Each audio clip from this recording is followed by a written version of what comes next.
Hello, Winds of Change students. We are now in week 5 and we're quickly approaching the end of the course. We only have 21 days left after today, so just keep plugging along and you'll do great. Things to remember, this week we're going to have you read chapters 9 and 10. Chapter 9, consolidating gains and producing more change, and then chapter 10 with the kind of anchoring the culture. And both of these chapters have interesting points to them. First, that in chapter 9 that once we get momentum, we get things going, we got to be careful that we don't regress back, which can happen a lot of times in organizations, or if we get too comfortable.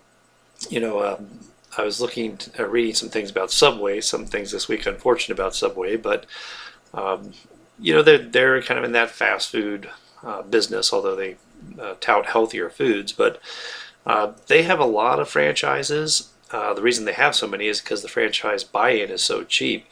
But they're starting to realize, what are we going to need to do to kind of continue to get people to come to Subway? Because perhaps this market's saturated a little bit, or, product innovation has maybe failed behind. Even though it's healthy food, you always have to stay on top of things. So, but, some of the other things I was reading, looking through chapter 10 again, too, with us about kind of tying into culture. They talked about the norms and the values, and I think we've been in many different organizations. You can tell right away if you go from one organization to another organization.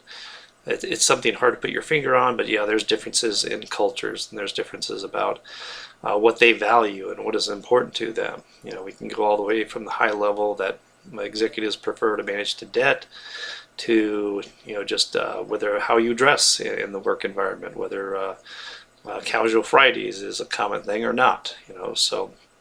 But with this, it says anchoring this new culture. I think what the text points out, and Cotter points out very clearly in his message, is that be cautious about someone that comes in and says we're going to change the corporate culture now, and this is going to help line everything up. He said that this is probably the last thing you do, and it's hard to change culture, but maybe by the things that you do, and then if you show results by what you're doing, then the culture is more likely to adapt to those changes and say, yeah, I agree, and then this works with this. So, but I think you'll find the readings interesting this week, and I'm going to look forward to your forum discussion post about this. I really enjoyed, I feel like I've gotten to know a lot of you through your forum post and about your organizations, and again, we learn from each other as we do these things in class. This topic this week is on the legal matters. So kind of at the high level, there's been a lot of changes recently with the Supreme Court.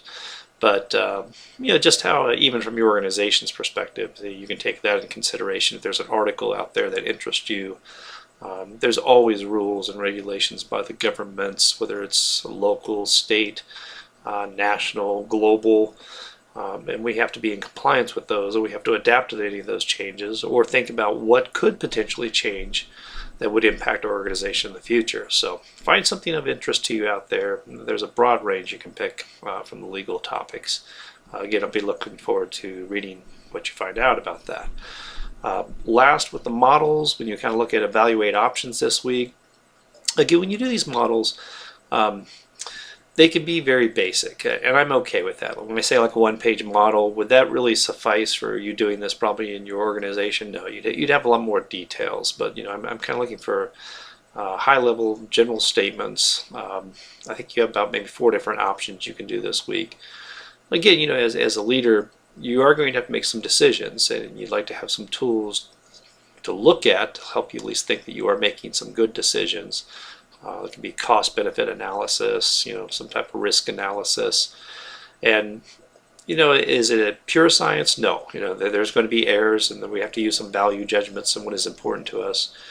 I was at a family reunion this weekend. I was talking to a banker that I used to know that visited our family reunion.